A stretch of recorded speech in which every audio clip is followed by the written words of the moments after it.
Hello and welcome to The World This Week with me, Gavin Lee, live in Paris, every week discussing the biggest stories of the past 7 days with my panel of distinguished correspondents. Our programme now selected as one of the best 100 podcasts around the world for current affairs, so thank you for watching.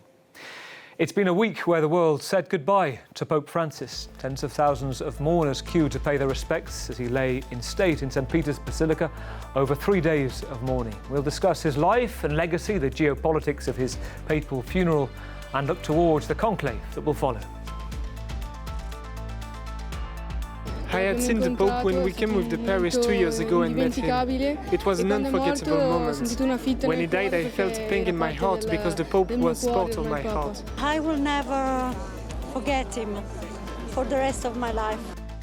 It's been a week where Russian forces launched the heaviest assault on Ukraine's capital since last summer. 70 missiles, 145 drones hit a civilian district in Kyiv in a week that began with a sudden announcement from the Kremlin of a 30-hour Easter truce.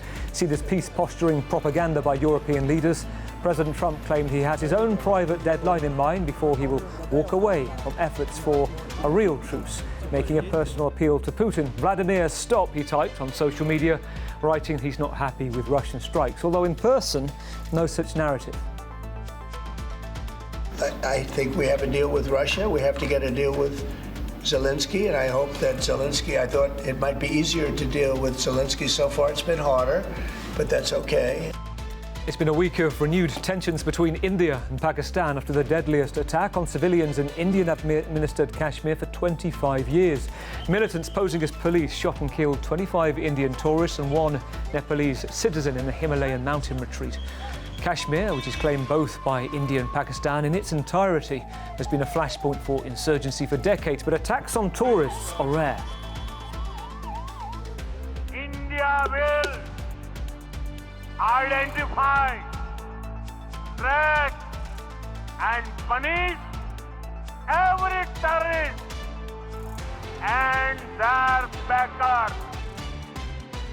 A distinguished panellist joining us on tonight's programme from Rome, France 24's Italy correspondent Seema Gupta. Seema, great to see you. Thank you for joining us. You probably barely had a night's sleep in this momentous week of covering the Pope. And if we go back to what we thought were the big events of the weekend, his meeting with J.D. Vance, meeting the crowds after delivering his Easter message on Sunday. Little did we know at the time those would be the last public images of him. And 24 hours later, you breaking the news on his death of France 24 and non-stop reporting in the last 3 days of lying in state. How are you? And what's it been like to cover? I think it's been intense because I followed this papacy right from the start when he came out on that balcony at St. Peter's and announced and said to everyone in a very simple way, brothers and sisters, buonasera. That was his greeting, good evening. It really set the tone for his papacy, if you like. Someone humble, someone who just wanted to speak to the people the way that he could, to reach out to them, and then to cover it through 13 years on a papal trip as well. And then finally, of course, to have the news of his death. An emotional moment personally, but also in terms of just the coverage, the outpouring of sadness and also remembrance of his life. We're going to talk about the life, the legacy, the conclave to come. Great to have you with us tonight, Seema. We're also joined from Ukraine by Svitlana Morinets, Ukrainian journalist, staff writer for The Spectator, awarded the coveted Young Journalist of the Year at the UK Press Awards 2024, honouring her outstanding journalism. The judges pointed to Svitlana's clear-eyed work and insider perspective, allowing her to uncover angles often missed by seasoned correspondents. Svitlana, welcome to the programme and congratulations on your recognition.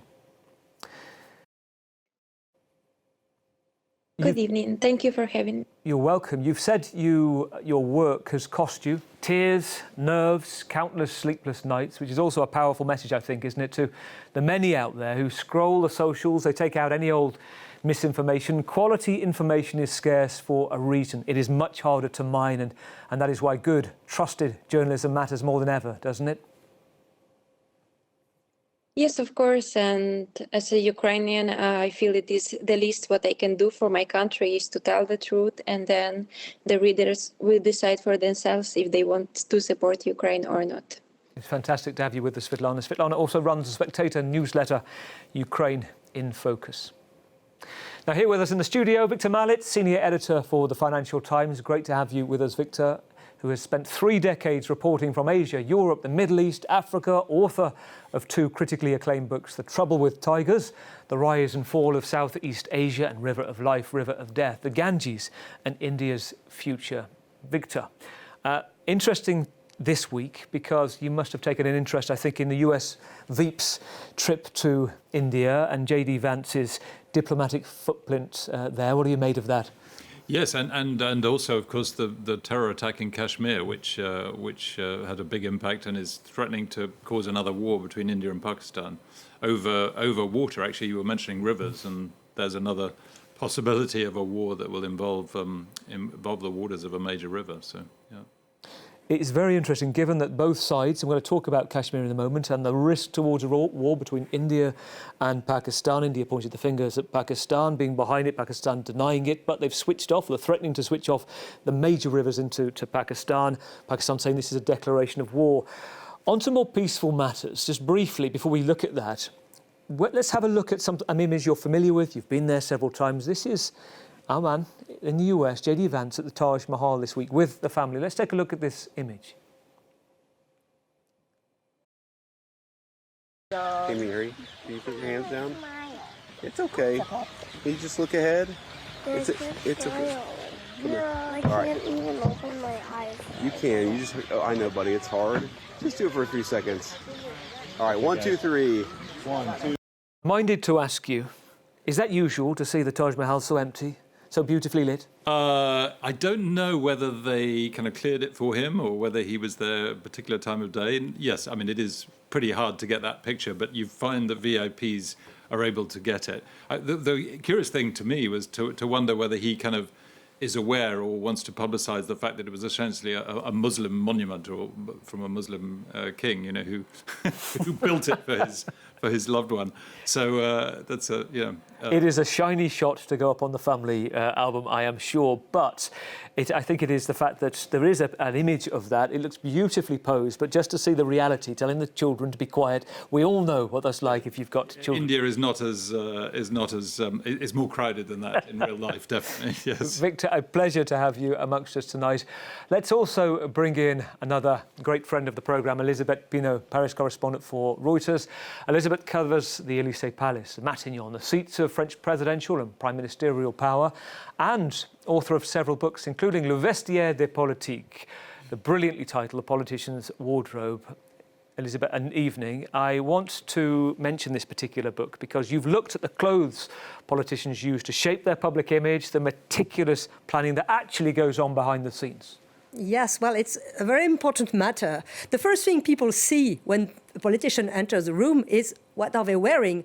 What about their hair and their clothes? That's the thing I noticed first, and that gave me the idea of the book. And then I'm also very interested in fashion, and indeed, it's still the case. When you watch Donald Trump, when you watch the King of England, when you watch Emmanuel Macron, you say, what is he wearing today? What is Brigitte Macron wearing today? The color, his face. So that led us also to talk about many things, like the Made in France thing, the protocol, the sexism also. That's everything goes with the many things are said with the costume. Yeah, this is not just apropos of nothing. There is a team behind it, and I'm minded to say this week President Macron is on this Indian Ocean tour. We'll talk about what you think he did and didn't achieve shortly, but I would like to know whether there's like a clothing change for Team Macron for a hotter climate, or is it just whatever, unflinching, unchanging sartorial look for the president?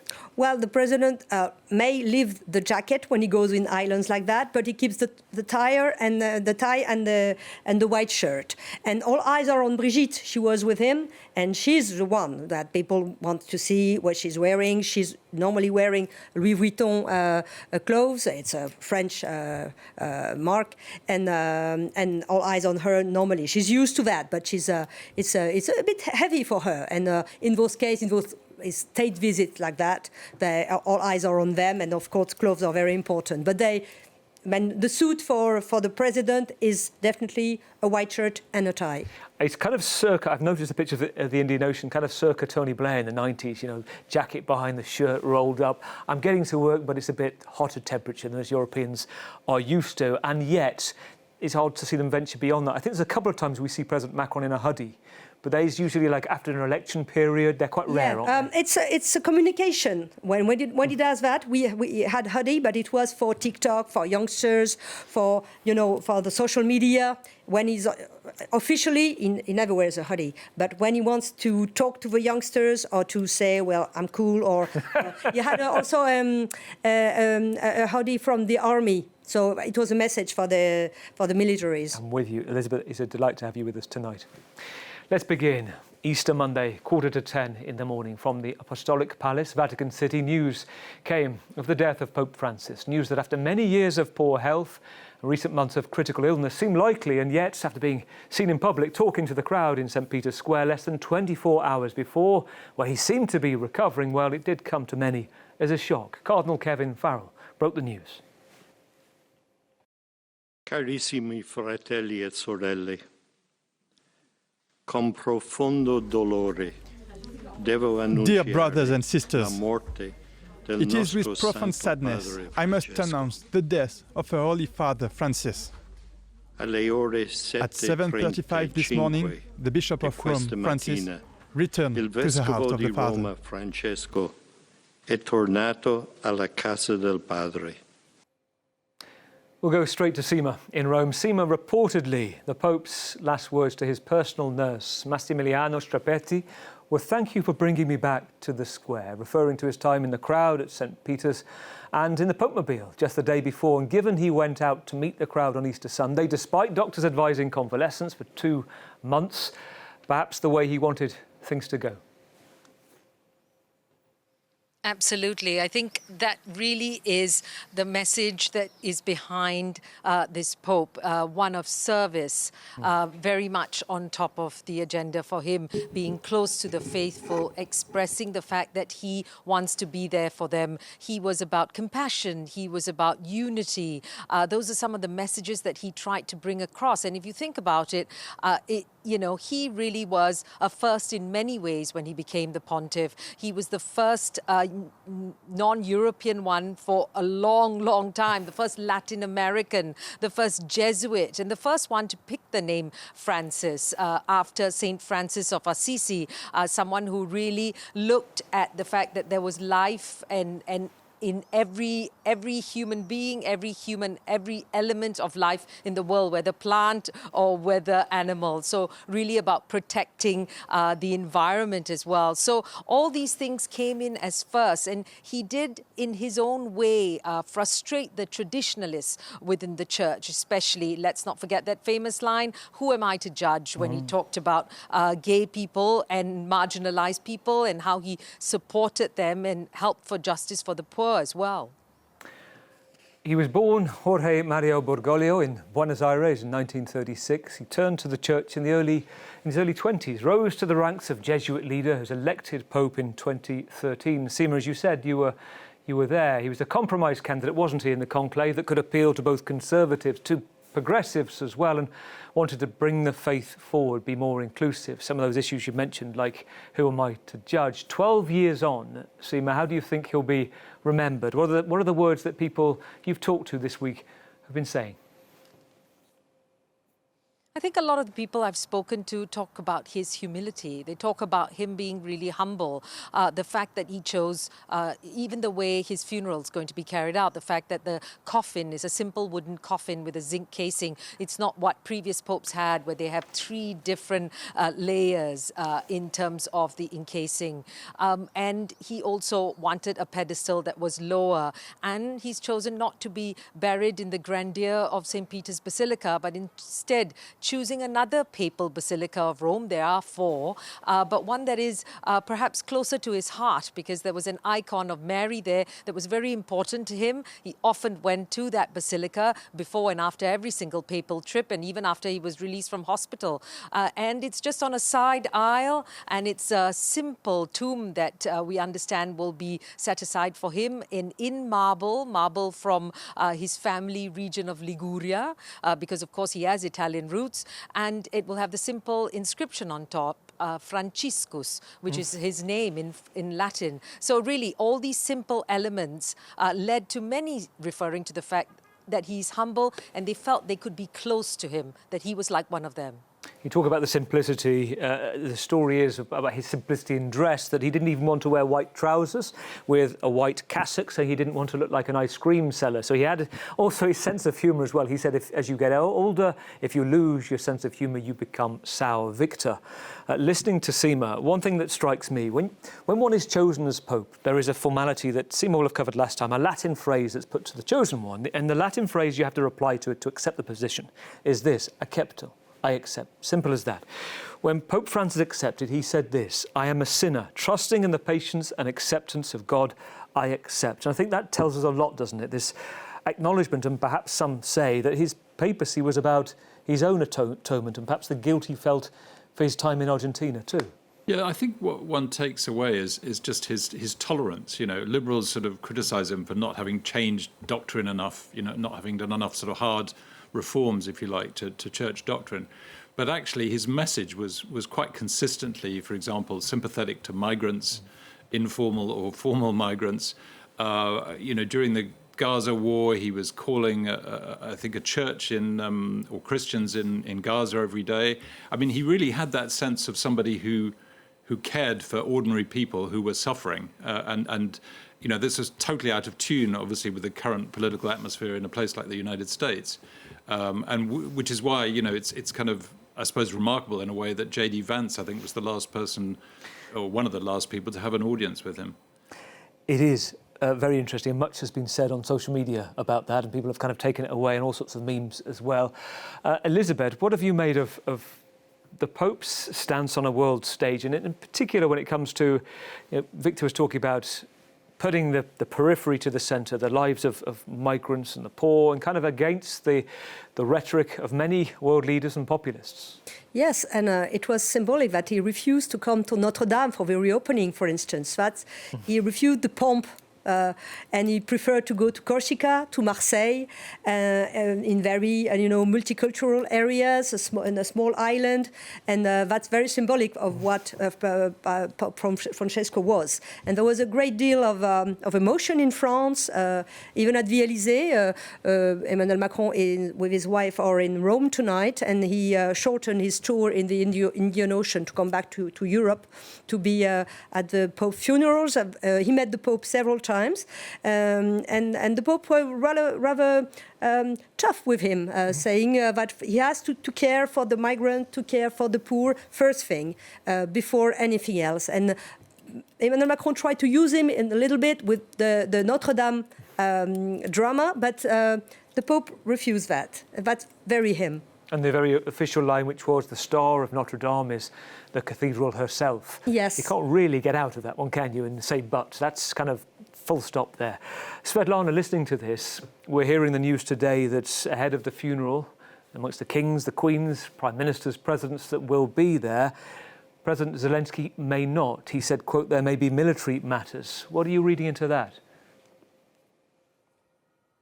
Honestly, it's hard to say. Maybe Zelensky decided he needs more time to prepare for talks with Donald Trump. As we know, the last ones didn't go so well. And maybe he's just working on his counter-offer for peace deal that was presented to Kit Kellogg in London recently. Or maybe he's just busy. As you've seen, Russia has been attacking Ukrainian cities in the last 2 weeks quite heavily. There were a lot of civilian casualties, and maybe he has important things to do and to look for more air defenses, for example. So I don't know really what's happening there. One interesting aspect to all of this is the Pope's speaking out on world wars. I'm interested in President Zelensky's relationship with Pope Francis in pure PR terms, Svetlana, did he have someone on his side there? Honestly, the Pope Francis was quite a controversial figure in Ukraine because since the beginning of Russian full-scale invasion, he has been calling on Ukrainians to raise a white flag and talk to Russia to be brothers. And it was met in Ukraine quite not as good because Ukrainians didn't see enough commitment from him to support their cause, the fight for their independence. Of course, his intentions were pure for the peace in the world, but unfortunately, the conflict in Ukraine is much more complicated than that. It's very interesting. As we're talking, Svetlana, I wanted to look at some images. In the last few minutes, actually, this is President Macron inside St. Peter's Basilica. He arrived from his Indian Ocean tour, which we'll talk about in a moment. It's very interesting, Elisabeth, as we watch these pictures of Emmanuel Macron and Brigitte, that he's decided to be there tonight. Remind us again, you talked to us a little bit about Notre Dame, but the relationship between these two. Yes, they met several times, almost every year. They had the long talks. Emmanuel Macron has a special relationship with God. He decided to be baptized when he was 12. He asked his parents to be baptized, and he doesn't say he's not a non-believer. He's an agnostic. That's what he says. And his wife goes to church. And Emmanuel Macron likes to speak about hope. Several times. He's just thinking God is in his life in some way. And that was a way, but I'm sure he talked about that with Pope Francis. So, and they decided to stay 2 days, they're sleeping in Rome tonight. But that shows that it's important. It's not just going tomorrow morning for 2 hours for the funerals. They stay two days there, so that's important. I think that Emmanuel Macron was hoping to have a little bit of a diplomacy moment.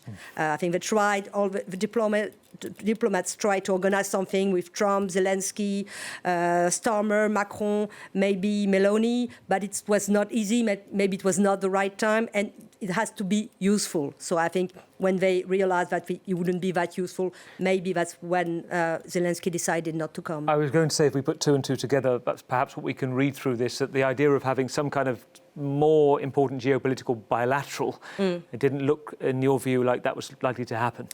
No, well, I think they tried to organize something, but I think they had no answer from the White House. We'll see tomorrow. Something may pop in. We'll see. The body language will be important, and maybe they will have little chats in, on St. Peter's Square. Of course, we'll have all eyes there, and we'll be very careful about every signal. We will, given how unpredictable President Trump is. Oh, yes. Watchwords. Seema, the other point to talk about, we talked about the People's Pope, a sense of humour. He rallied against capitalist elites and populists. He championed the poor, migrants, prisoners, said the church should be less about judgment, more about mercy. And yet, one of the biggest challenges, child sex abuse in the church. He took a lot of criticism for it first, didn't he? Burying his head in the sand, and then admitted later that he had a conversion moment of understanding, didn't he? Is he seen as having gone as far as you could go on that issue, or is there still a lot of controversy around him? Well, I think for the supporters of the Pope, they feel that at least he took steps to try and deal with the sexual abuse at the hands of clergy, of children and adults, and that he tried to create an extensive revision of the laws.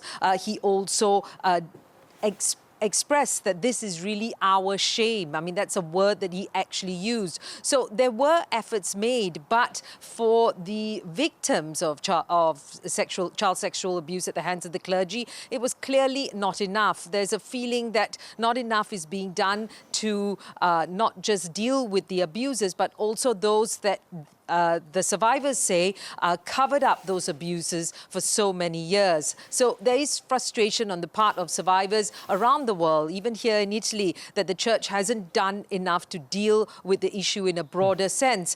He himself, particularly on the issue of Chilean bishop, at the time said that the victims were essentially slandering the bishop, and then he had to take the step back when the details of the evidence came out, and he had to apologize for them. So in that sense, at least he took responsibility when he made the mistake, is what some might say. But for a lot of the survivors, the church still hasn't done enough. Sima, we look towards the conclave now, don't we? In a couple of weeks' time, I think conversations, whispers will already be going on with cardinals from all over the world voting. All men under 80, that's the rule, expected to start very soon. Now, I want to mention something which brings us on to the intrigue that I'd like to hear from you, some of the skullduggery, if recent TV interpretations are to be believed. Let's go back to 1268 to 1271. This was the election of Gregory X. The story is the cardinals, they were locked in. They were reported to have their rations reduced to bread and water. They had their roof removed, the palazzo, to expose them to the elements and basically to shock them into voting. So it sounds like a Netflix survival game. Tell us about some of the skullduggery, perhaps, that goes on. I believe that still is that rations issue that's still potentially within the doctrine now. That could be brought in if it takes too long. Is that right? If it takes too long, but generally for the moment, they're quite comfortable in the sense that the Casa Santa Marta residence, which is where Pope Francis lived throughout his papacy, was actually purposefully built so that it could house the cardinals that come for the conclave. So that's where they will be staying. And they're already in Rome, and actually they're already meeting in the Vatican. There are congregations happening every morning. They've taken a pause now for the period of the funeral, and they will start again on Monday. And what we understand is that they're talking about the role of the church in the world, but we don't know a lot, and they have an oath of secrecy for everyone that is in attendance. But you're right, it's only those that are under the age of 80 that can actually take part in a conclave. Conclave meanings with a key, because they are locked away. They're not supposed to have access to their mobile phones. They're not supposed to have access to the internet, to the newspapers, to anything. And when they're in there, they're supposed to be praying and also discussing about who potentially could be the next pope. And then, of course, you've got 2 sets of votes during the day, and eventually they have to get that 2/3 majority before we can see that white smoke and that we have a new pontiff in place. So still, there is a ways to go. For the moment, after the funeral, there will be 9 days of masses as a period of mourning, even after the funeral of Pope Francis. And then, of course, the conclave begins. We still don't have a date, but it cannot be earlier than May 6th. OK, so last 2, if I'm right in saying, going back to 2013, 2005, took around 48 hours, as we were mentioning earlier. And it's also worth saying that it is one of the most bet-on events of the year, such as life. Bookies are making a fortune right now. So here on this programme today, any early guesses that all of you can have bragging rights next time you're on the programme and say, I told you so? Is it the Bishop of Kinshasa? Victor, do you have any front-runners? No, but I sort of wonder whether it isn't time for an African pope, but that's very speculative, and I have absolutely no idea whether he would be or not. Elizabeth? There is a French name, Jean-Marc Aveline, the Archbishop of Marseille. So he's going to be in the conclave, and it's a name that we can hear. They also talk about an Italian Pope. We'll see. I've talked to a few bishops this week, and many of them told me that after this Pope that was very open and very close to the poor, and there could be a back to tradition. Conservative. More conservative profile. That's what most of them told me. Well, there is the Roman saying, isn't there, after a fat pope, a thin one. And given that in terms of decrees of the past, we've had John Paul II and Benedict XVI, it was seen that the one that perhaps pushed the progressive barrier more was Pope Francis. So we'll see. Svetlana, do you have a thought on who could be pope that you can come back with bragging rights on this programme? Honestly, I don't know. I'm not so well aware of who are I don't know, but I just hope that it will be the one who will be promoting the just peace for Ukraine. And as you know, as the Trump administration is very religious, and I hope that he will have some influence over Trump's team. Yes, I think there is a Mykola Bishok is an Australia-based cardinal who'll be choosing. He is of Ukrainian descent. Sima, The final say on this to you, to which I will pick you up on this in a few weeks' time to see what happens. Who's your money on? I'll be honest with you, I have to say this time round, as in every time, it really is too open. Even though Pope Francis actually put in place the bulk of the cardinals that will actually be voting in the conclave. And so will things move in a pendulum? You've had a progressive. Will it go towards a conservative, more conservative candidate? Or will they continue on his track? Here in Italy, many are saying it will be an Italian. Could it be Matteo Zuppi, who was the Pope's envoy to Ukraine? Could it be Pier Battista Pizzaballa, who is the Latin Patriarch of Jerusalem? Many say he's too young. There are many names out there, but what I can tell you for sure is what the saying that goes here in Rome. He who enters the conclave, a pope, generally leaves a cardinal. Very interesting. Seema, thank you. I was talking to a senior member of the British clergy this week. He said it is only, quote, the whippersnappers that can vote, and that is the under-80s. Let's turn to events here. It was, in fact, 5 to 4 in the afternoon in Paris, Saturday, when the news wires from Reuters, AP, AFP and Russia's TASS news agency flashed breaking news from Moscow. A unilateral 30-hour ceasefire had apparently been declared. President Putin orchestrated Russian press to record a meeting with his military chief of staff, Valery Gerasov, in which the military general said his troops had retaken almost all of Kursk, taking back 99% of the Russian border territory that Ukraine had taken in a counter-offensive last year. This was Putin's response, simultaneously explaining to the general and to the cameras. Руководствуясь гуманитарными соображениями, сегодня с 18. Based on humanitarian considerations, today, starting from 1800 to midnight Monday, the Russian side announces an Easter ceasefire. I order a stop to all military activities for this period. We assume that the Ukrainian side will follow our example. При этом наши войска должны быть готовы к отражению возможных нарушений перемирия и провокаций со стороны противника. Well, it sounded like a commitment to a ceasefire from Moscow. Didn't look or sound like a ceasefire in reality. Fewer air sirens went off in some of the big cities, but ground fighting continued. Ukraine accused Moscow of 2,000 violations. Russia accused Kyiv of 1,000 truce breaches. The reading of several European leaders was this: a Putin PR game, playing with people's lives. Destroying human lives was the accusation after the events in early hours of Thursday morning. Dozens of cities hit by drone and missile strikes on the deadliest attack in Kyiv since last summer. 49 cruise missiles, 11 ballistic and 145 drones hitting 5 civilian areas, at least 12 killed. It prompted a personal plea in characteristic capitals from President Trump. Vladimir, stop! Exclamation mark, he wrote. I'm not happy with Russian strikes on Kyiv. Not necessary, very bad timing. Critical, yes. But are these words to match and fits the severity of the moment? Well, the US president later told reporters he set his own deadline on a peace deal, one that he isn't making public right now. Svetlana to talks today, taking us to Moscow with Steve Witkoff, the Foreign Affairs Mr. Fix-It for the US right now. What are you making of those talks and Crimea, the issue of the territory coming up a lot? If to talk about Crimea, Zelensky can't concede it because Ukrainian constitution forbids it. And if Zelensky were to sign the deal, ceding Crimea to Russia without making changes to constitution, he could have been tried in Ukraine for treason. So to do that, all the Ukrainian deputies would have to take a vote. And I give you 100% they wouldn't vote for that. Zelensky is making a counter offer to President Trump, saying that for 3 years, Ukraine said that they won't cede territory to Russia, but he understands that Crimea can't be retaken in a military way. So he's ready to accept that the front line will be frozen. But Ukraine is not going to recognize any of its territory as part of Russia.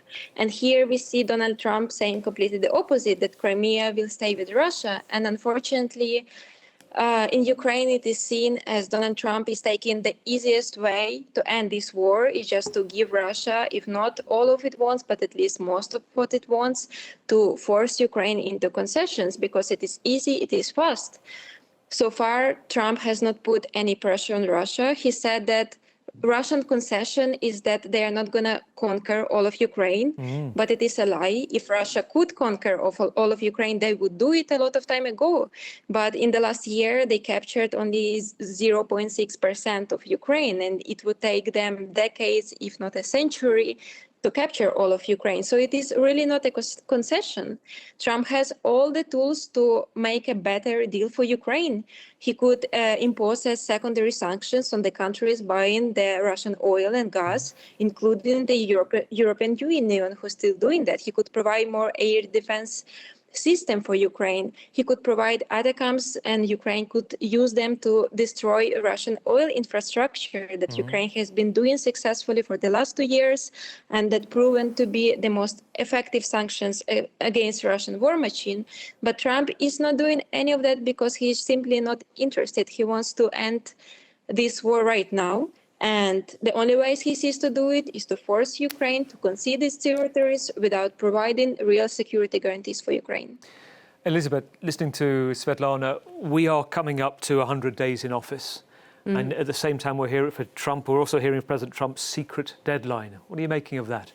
Well, he said he would make peace in 48 hours. It's 100 days, so it's more difficult than what he thought. As far as France is concerned, Emmanuel Macron is still trying to persuade Donald Trump, that he has on the phone several times a week, that Putin is a liar. But what he said, he said the word this week. He said, well, he lied. He said he wants peace and he's bombing Ukraine. So it's just lied. Just realize that. So I think France is still hoping to have Donald Trump on his side, on the European side, and it's not easy. Europe is really afraid of being left alone in this matter, left alone with Russia and Ukraine without the US. That's the fear. When you talk to contacts at the Elysee, and to use the analogy of Donald Trump saying that Kyiv, in his view, has no cards on the table, do you think the Europeans and the French particularly believe that they have a few cards here when it comes to the peace talks, when it comes to Putin, the peacekeepers potentially, and also the SWIFT pay system that Russia wants to be part of, which is based in Brussels? Well, they try to convince the US that they can help, that they have a deal, they can do something. But in reality, I mean, the US have got all the power, and the European defense is too much dependent still on the US to be part of its negotiations right now. It's going to take years for Europe to be independent as far as defense is concerned. So it's really a matter of concern these days in Europe, because they really don't know how to convince either Donald Trump or Putin to do something useful to end the war and include the European in it. Victor, we had a plan put out or released, seen by Reuters this week, that seemed to suggest a freezing of the lines, that the US might acknowledge Russian sovereignty over Crimea, which is clearly Ukrainian, and as we heard from Svetlana, would be very much against that. What's your take on actually how much closer to peace we are this week? I mean, following up from both Elizabeth and Svetlana, I don't think we should underestimate the sort of gravity of the threat to the international order from the American proposal. Basically, they're proposing to accept war, to legitimize war, and as a means of taking control of the territory of a sovereign state, a member of the United Nations. And this is quite extraordinary, and as you mentioned, it leaves Europe in a very awkward position. So not only is this disastrous for Ukraine, which doesn't even get of course, Ukraine could accept a sort of de facto freezing of the front lines if it had a security guarantee, which it has not yet got from the Americans, and they haven't even sort of promoted a European security guarantee promoted by the American side. So, but we're now in a position where, frankly, the whole post-war order is at risk. You have the Europeans are wondering nervously whether, in fact, it's all over, whether America is effectively, by doing this, is leaving the Western alliance, because it's certainly leaving behind the principles that underlie the Western alliance, which is, territorial integrity, against the threat of Russia and the Soviet Union, as it then was. And meanwhile, since the start of February, we have 4 trips from Mr. Fixit on Foreign Affairs for the US, the Special Envoy Steve Witkoff. All the US have right now is those talks with Russia, is this portrait gifted to Trump by Putin. Well, I think let's just show the image of this, Victor. This is handed to Steve Witkoff to pass on. If you look at the image now, this is the artist behind it who released this actual image this week. Better than a Nobel Peace Prize, Victor? Oh, God. I mean, you know, it's just quite extraordinary.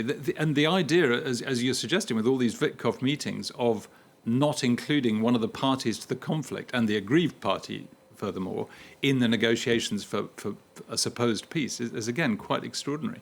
This is a very, very threatening moment. And of course, Trump is unpredictable, but I think the whole of the rest of the Western world is extremely nervous about what might happen next. Not just Ukraine, which of course is the primary and first victim of all this, but you have the rest of the world is also wondering where on earth this leaves the whole sort of international structure of recognition of sovereign states and not being able to attack a neighbouring country and take it by force. Talking about recognition of sovereign territory, I want to take your thought, and Seema too, on where we go next. A place described as the Switzerland of the Himalayas, a tourist resort in the Indian-administered part of Kashmir, of forests, of pristine rivers, snowy mountains, an area packed with people holidaying. It was around 2:30 in the afternoon this week. On Tuesday, we first heard shots fired, reports of militants dressed as policemen targeting tourists, 26 people killed in a region that's seen 3 decades of conflicts. But tourists rarely targeted. India's Prime Minister quick to react, cutting short his trip to Saudi Arabia. I say this unequivocally. Whoever has carried out this attack and those who devised it will be made to pay beyond their imagination.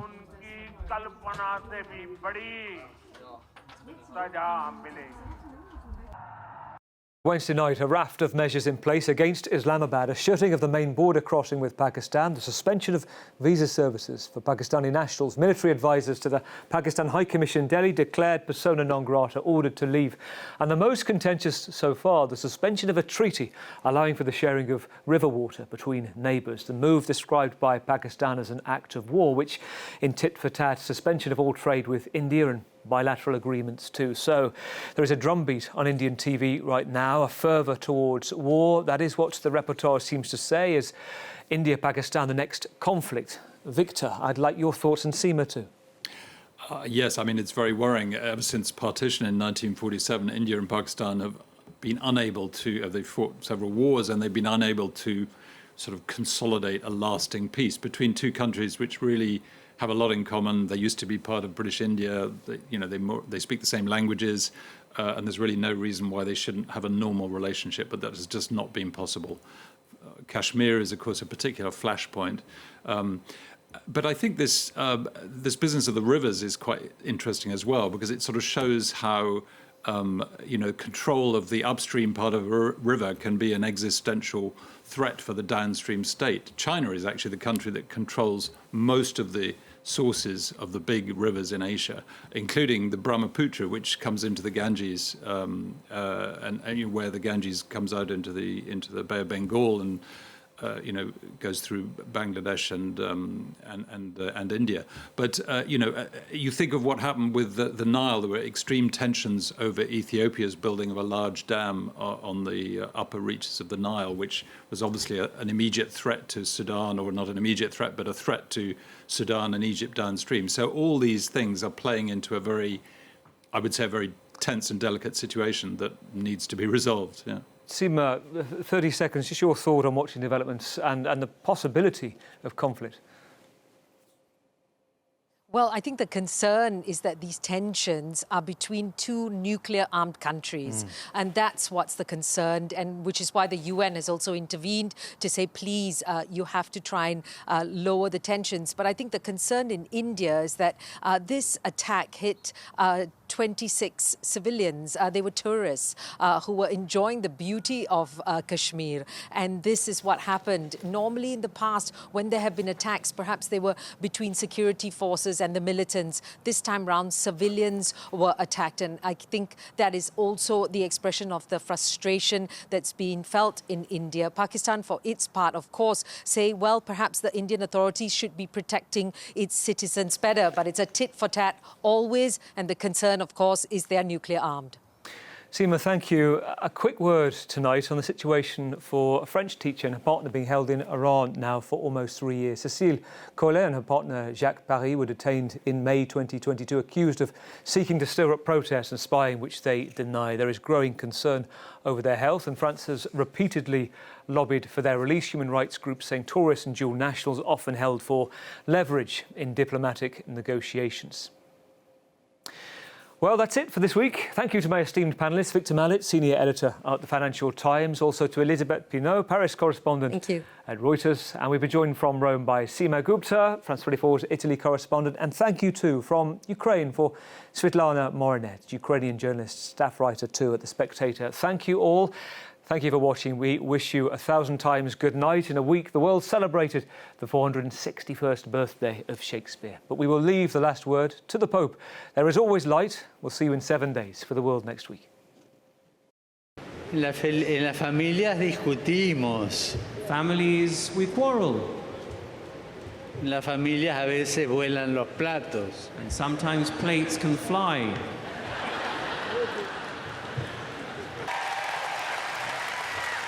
Porque Dios es bueno. No voy a hablar de la suegra. I won't speak about mother-in-laws. Pero en las familias siempre hay cruz. Siempre. But in families, there is always light.